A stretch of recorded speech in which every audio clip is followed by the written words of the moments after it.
Welcome to Sober Sunrise, a podcast bringing you AA speaker meetings with stories of experience, strength, and hope from around the world. We bring you several new speakers weekly, so be sure to subscribe. We hope to always remain an ad-free podcast, so if you'd like to help us remain self-supporting, please visit our website at sober-sunrise.com. Whether you join us in the morning or at night, there's nothing better than a sober sunrise. We hope that you enjoy today's speaker. Hi everybody, my name's Todd M. I'm an alcoholic. Join me in the serenity prayer, please. God, grant me the serenity to accept the things I cannot change, the courage to change the things I can, and the wisdom to know the difference. God, let me be useful. Amen. Thank you very much for having me.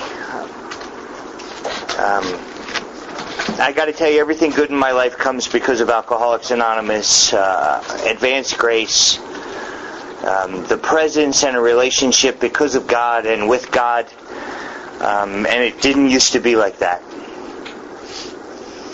Alcoholics Anonymous has provided me the opportunity to get to know a God, to get me to understand an opportunity and to have a relationship with God, and to understand and to believe in and to have faith in gratitude. And gratitude is an action word. I've been doing this since 1993. My sobriety date is February 29th of 2000. You do the math. Obviously, I'm not very good at it. And I don't know much. But I do know this. This thing works. And one of the biggest things that I know about how this works is I don't do it alone. And it took me an awful long time to figure that out, and I figured that out by making mistakes.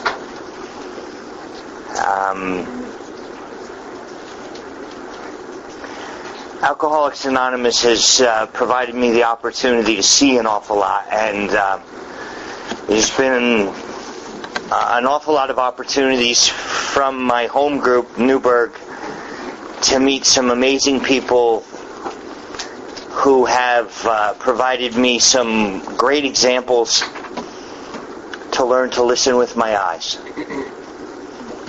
There was a gentleman in my home group who used to always say, "Listen with your eyes." And I used to think, what's he talking about? And Alcoholics Anonymous is full of all those kinds of sayings. You go to a meeting and you see all those fancy little sayings on the wall. Think, think, think. One day at a time. This too shall pass. And I'd be like, what are they talking about? And I didn't get it. And I didn't understand it. And I had a buddy of mine in my life back then, and I used to go, what's that mean? And he'd say, listen with your eyes. And he used to say, if you stayed around long enough, you'd meet people who were genuinely concerned with your well-being. And that person was Lee Perkins. And Lee Perkins was my sponsor, and Lee Perkins was the most genuinely kind gentleman I had ever known in my entire life.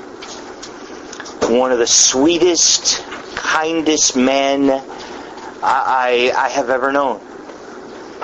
He died with such dignity. He lived with such dignity. He had the steps in every part of his life.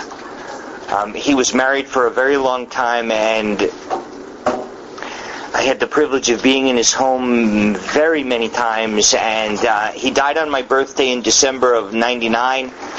And I always say that Lee died on my birthday on purpose.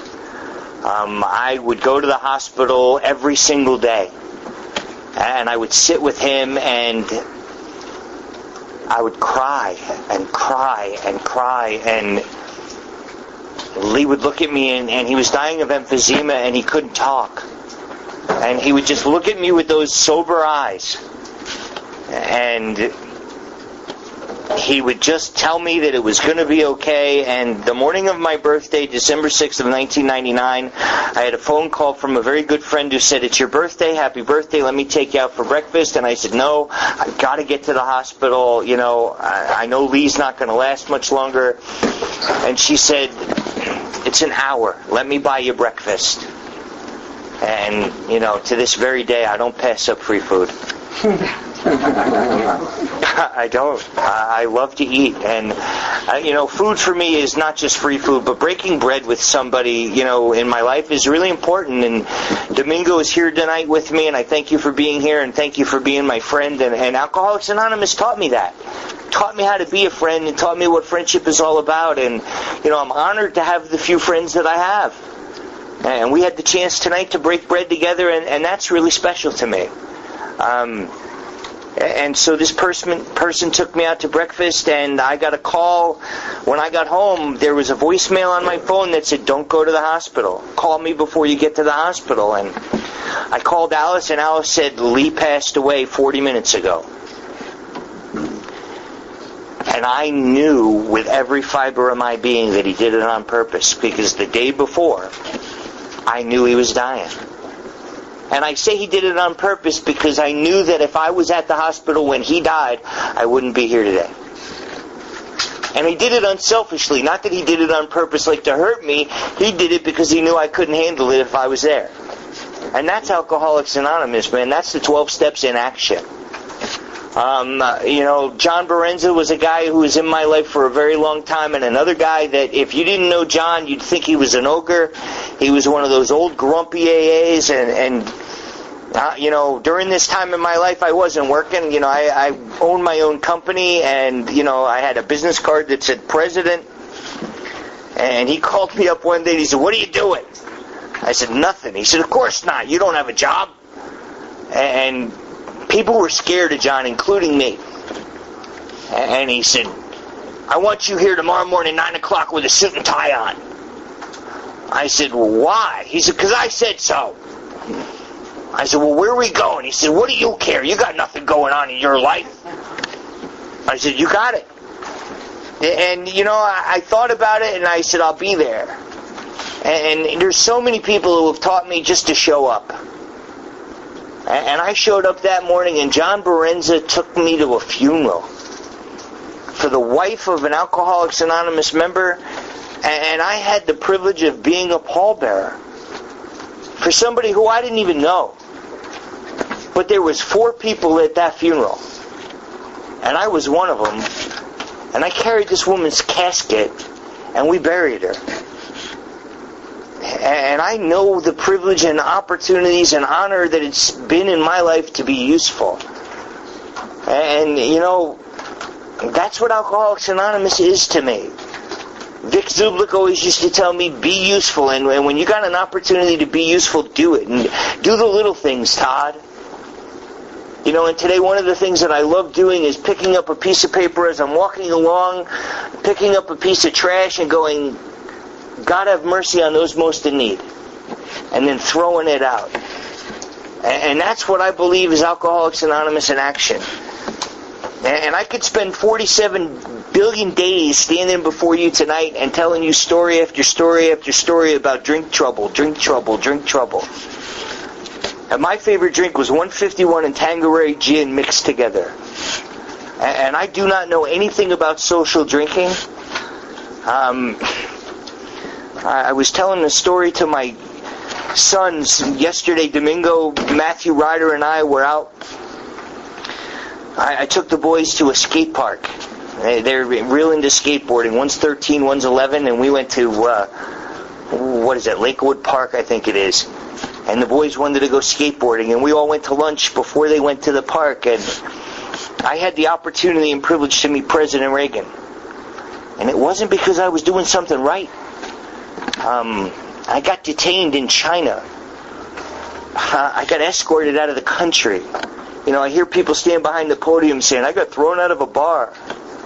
I got thrown out of a country. In 1986 it was. Because I was carrying top secret information and 2.2 pounds of heroin. So I know drink trouble. And my wife, being the lovely woman that she is, when Ryder a year or so ago was talking about how interested he was in presidents, we were sitting and having dinner, and Ryder was going, yeah, the president, they must have been studying it in school. And Ryder said, we were learning about presidents, and, my wife, being the woman she is, she says, honey, why don't you tell them the story about how you met President Reagan? And I kind of slouched in my chair and went, do I have to? And I do. And I did, and the kids teased me about that, but, I stood in the Oval Office and went, wow, I'm in the Oval Office. And I went, whoops, oh yeah, not for anything good.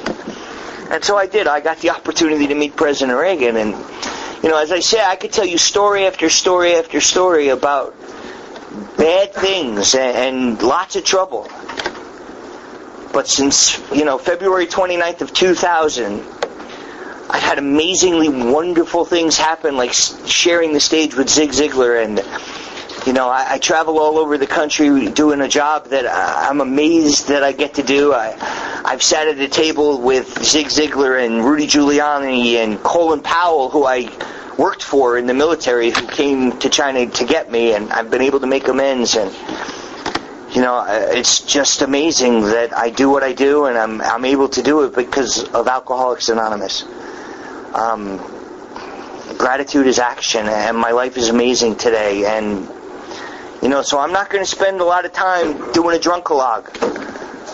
Drinking caused an amazing amount of trouble, and we were talking on the way here about how much stuff I gave away, and we were talking about the choices that we make, and the priorities and the mindset that we as alcoholics can have. And I have a funny little mind, and it's little. It's very little sometimes. And, I choose to stay positive, and I wake up every morning and say, God, let me be useful. And the idea is that I get up. And I heard it in a lead one time from somewhere, and I don't remember where it was, but somebody said, God wants to see your prayers, not hear them.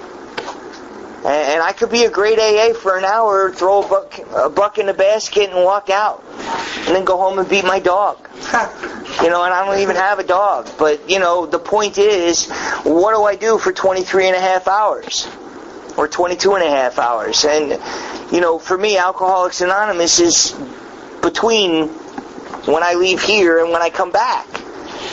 And Alcoholics Anonymous and the people that I've, know and have seen have taught me how to live. And when I got to Alcoholics Anonymous, I didn't know anything about spiritual principles or values. I had none. At the age of 15, I slept in a dumpster for 2 years and called it a condominium. I felt comfortable enough in my own stuff that I had people over. Hey, come on over to my place. I lived in Harlem, New York in a dumpster, and it was okay with me. Today I happen to live in Westlake, and, I have a home. And it's a home. When I was growing up, I didn't have a home. I lived in foster homes or houses, and I never invited anybody over my house because I was always afraid of what was going to happen and never knew what was going to happen, and there was no stability in my life, and I was always, a scared little kid. And I don't live in fear of anything anymore. I do get afraid. I remember when I sat with all of those people. I was in Dallas, Texas, and I was introduced to Zig Ziglar, who one of my heroes, and I went, wow. And this little thing inside of me went, oh, I'm this little kid. What am I doing here? Like I didn't deserve it. And God wants us to have all of the wonderful things in our life that we want. And that scared little kid started to come out. And I went, oh, I don't belong here. And I went, yeah, I do. Wait a minute. Yes, I do. If God wants me to be here, I have to find a reason to be here and to be useful here. And it was Zig's 80th birthday. And I turned to one of my mentors. And I said, Jim, what am I doing here? He said, you belong here just like everybody else, because Jim knows me very well and knows my story. And I went, what do I have to offer? And he said, Todd, you're just like the rest of us. Quit giving yourself a hard time for that, man. Let that stuff go. I said, I struggle with that. He said, you know what? God's forgiven you. You've changed the way you live. And you got to learn to let that go. And Zig came over and he said, why are you beating yourself up? And I went, I guess there's just times where I feel like I don't fit in still. He said, but you're just one of us. We're all God's children. And it was really cool because here I am amongst all these people that I don't feel like I fit in, and yet I'm just like the rest of them. And so even a few years sober, it's human nature for us to find ourselves in situations where we get to that place where we don't feel like we fit in. And Jim, who's not in AA, said, you know what, Todd? The very first time I met Zig Ziglar, I didn't feel like I fit in. And I went, oh. He said, it's human nature. And that was interesting because I thought it was just an alcoholic kind of thing. And I think it isn't. And I used to always think it was, and it kept me different. And my grand sponsor told me one time, he said, we have to find ways to fit in. We have to find ways to identify. And if we can go to a meeting and we can sit there and we can look at all those things that are different, or we can choose to find all those things that are the same. And since that, the paradigm shift for me has become, everywhere I go, I look for things that are the same. And look for similarities instead of things that are different. And I'm comfortable anywhere I go. I find things that make me comfortable or similar, instead of being there going, oh, I'm not like you. Oh, we're not the same. Yes, we are. I'm not a woman alcoholic. But yet we feel the same. We've been through the same stuff. And I remember from 93 to 2000, everywhere I went, I was like, oh, that's not me, that's not me, oh, I never did that. And no wonder I was always uncomfortable. And my life is completely different. And the biggest thing that happened for me that made it different was that in 99, when Lee died, right around that time I was going through bankruptcy. I had started buying houses and investing in real estate without really knowing what I was doing. And I turned to my sponsor, my co-sponsor, who's my sponsor now, and Paul Gadick, a member of the Newberg Group. His story's in the 4th edition of the Big Book. They named it Gutter Bravado, which I love. Here I am laying in the gutter, but man, I'm good. I'm okay. I get that. I get that. And Paul is just an absolutely amazing guy. He turned to me and he said, you know what? You're going to have to risk it. I said, Paul, I'm scared to death, man, and I know that I'm going to die. If I drink anymore, I'm going to die. He said, you're going to have to risk trusting somebody. And if you don't, you're going to die. I said, well, I'm sitting here talking to you, and I know that if I don't trust you, I'm going to die. And he said, Todd, I had to do it with Tim. You're going to have to do it with me. And if you don't do it, you're going to die. And I said, well, okay, I'm willing to do it. But if you hurt me, I'll kill you. Because that's just how scared I was. He said, don't you think I felt like you? I said, that's easy for you to say. You're 10 years sober. And you guys always do that to the new guy. I know that trick. He said, it's not a trick. Tim reached out for me. I'm reaching out for you. I said, okay, I'll risk it. But if you hurt me, I'll kill you. And I couldn't hurt anybody probably, but I was scared enough. And I risked it. And he turned to me and he said it so sincerely, it just kind of reached right through all that fear.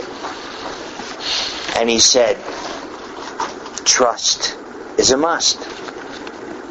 And I don't know how many times I've heard those little funny sayings, but that one night, it just walked right through all the fear, right through all those, pride or false pride, and all of those things, right to my soul.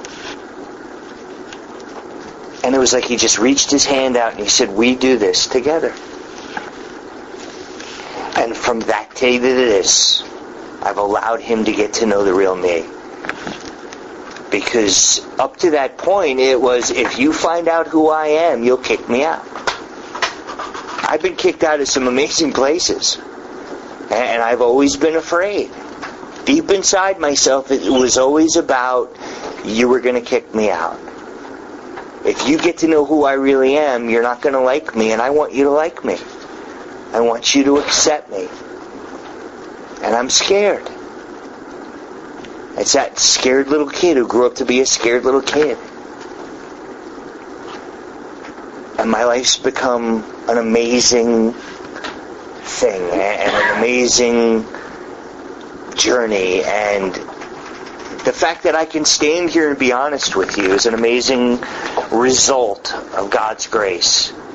The fact that I've been able to work steps into my life on a daily basis and be able to live according to spiritual principles and have values in my life is an amazing result of somebody's willingness to look me in the eye and say, you're safe. The fact that somebody's been able to share values with me and show me values and say, you can have these too, is a gift. I was listening to Bill Wilson's lead earlier today, and it was the day that Dr. Bob died. And the fact that two drunks gave us this, and the opportunity for one drunk to help another and say, you don't have to do this alone, and that we can do this together, and we never have to be alone, and that the message that they share with us is, if you trust me enough to place your heart in my hands, I will never violate that trust. And we can walk together and get well and grow and have an amazing life. Because it's so much more than don't drink and go to meetings. And we can do an amazing thing by sharing that with others.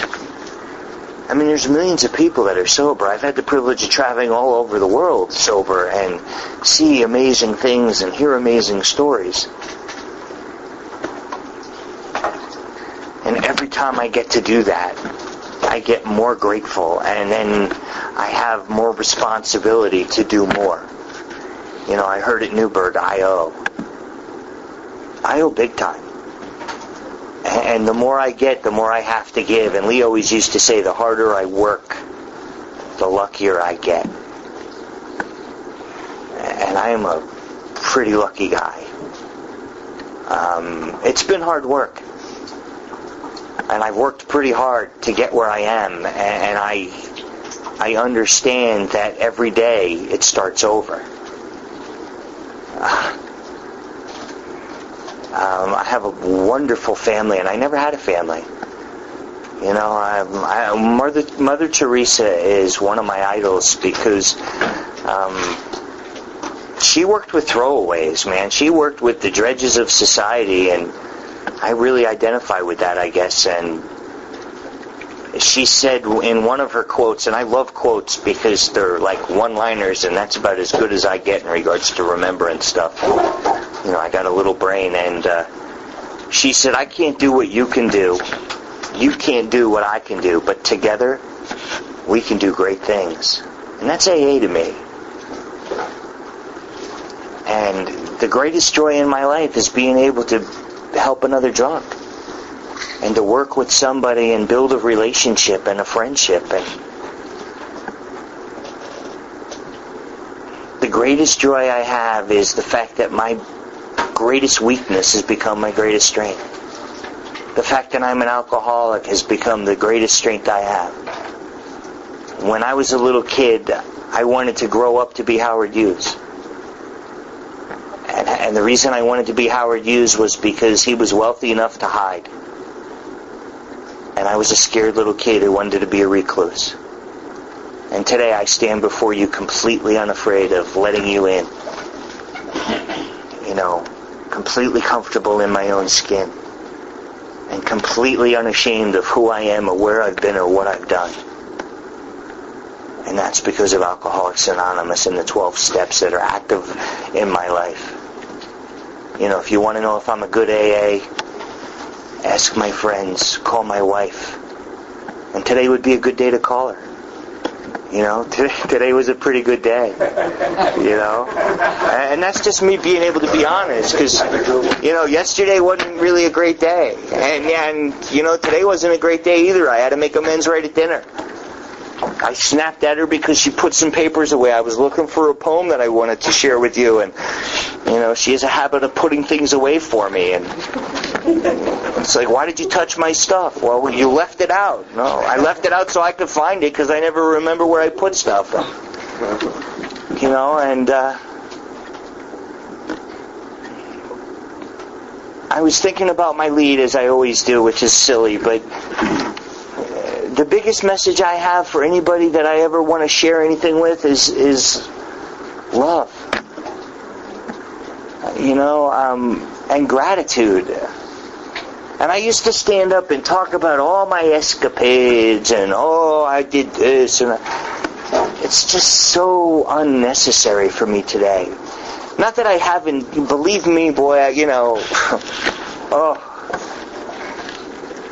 But my heart is so full. And my life is so full. I love Alcoholics Anonymous. And I love the fact that they gave a guy like me an opportunity. You guys kept the doors open for a guy like me to come here and get a shot. And you know, I told you, the math isn't great. I've been coming here since 93 and I'm only 7 years sober. So when I came back in here, or I sat in rooms like this loaded, you guys just said, keep coming back, it's okay. I remember sitting at the Straight Up group at Stella Maris, throwing up on myself in the middle of the meeting, and people just looked at me. One lady, I remember she spent the whole meeting shooting spitballs at me while I was throwing up on myself. And then I stood up at the end of the meeting like I had something really profound to say. Like I didn't say enough just by sitting there throwing up. And said, don't end up like me. You know, what a great example that it was already, but, you know, I had to, you know, be profound and say, don't end up like me. I heard a lead by a guy by the name of Lloyd E. from right outside of Schenectady, New York. They called him Indian Joe. Great lead tape I heard, and he used to say, for true, beyond your wildest dreams, the best is yet to come. And I'm a professional mentor and speaker by trade. And I was in Atlanta just a couple weeks ago, teaching a pastor and his wife about real estate. And I went to church on a Sunday with them. And the pastor's wife sang this song about beyond your wildest dreams, the best is yet to come. And it's a hymn.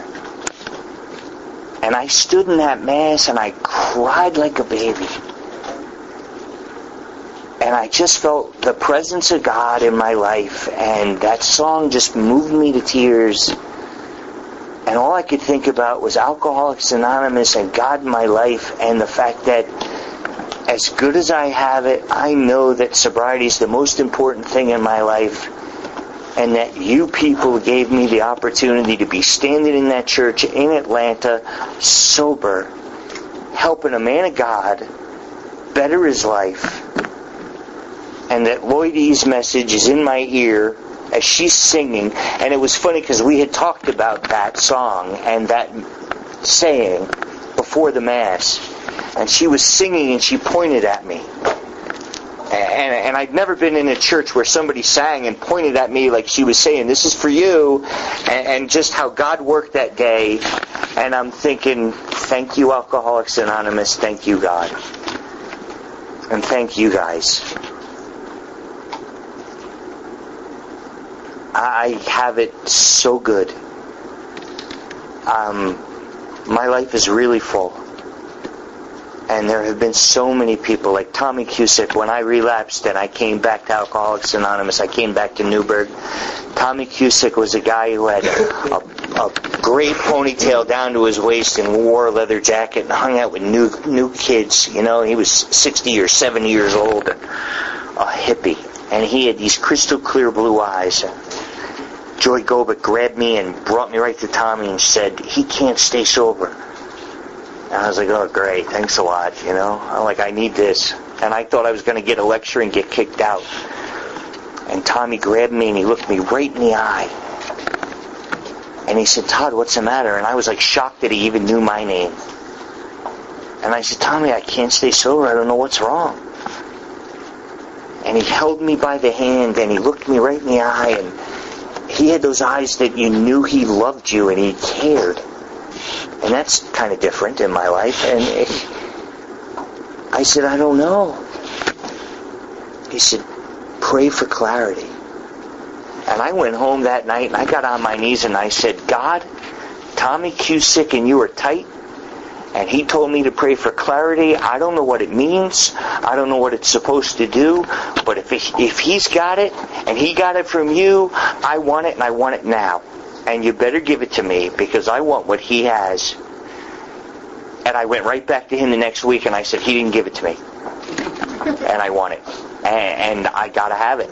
I got to stay sober. He said, did you stay sober this week? And I said, yep. He said, well, then you got it. And you know, I had people in my life regularly giving me little things like that. And I continue to have people in my life like that. And the best thing in my life today is the first word and the first step. And that's we. And I had it before I even understood what it was. And the biggest responsibility in my life today is to do that for somebody else. And I pray every day that I live up to that responsibility. That is the most important thing in my life today, is to be available and to be useful just a little bit every day. Because I owe. I want to read a couple of things to you.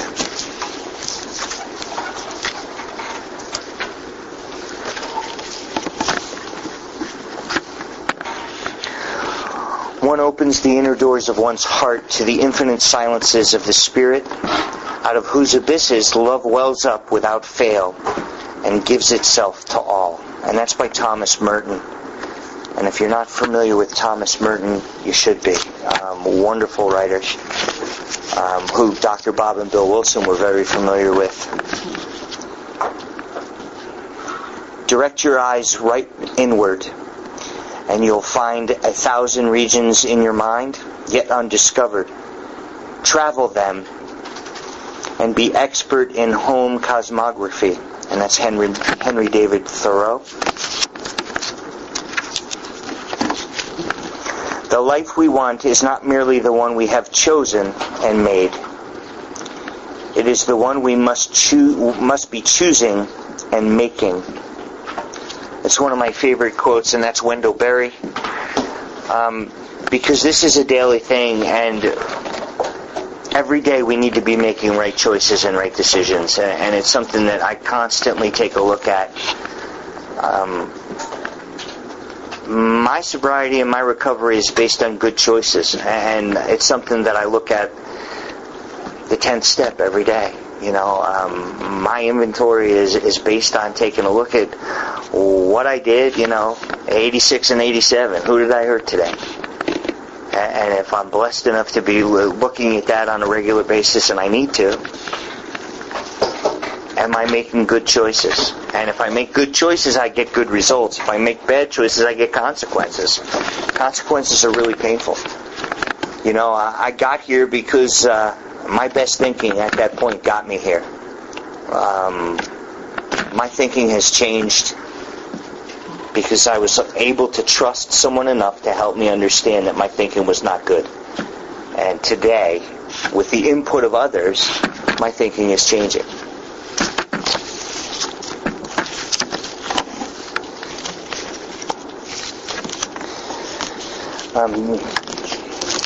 This is another one that I really enjoy. Know your limits, not so that you can honor them, but so that you can smash them to pieces and reach for magnificence.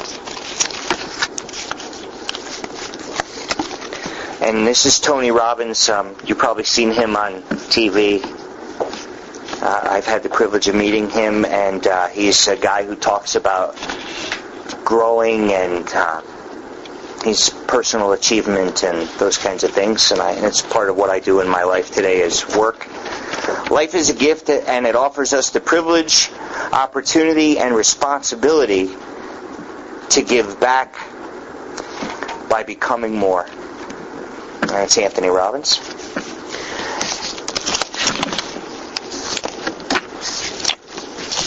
And then finally, I'm going to close with this. I am a seeker of truth on a spiritual journey. I have deep things to learn.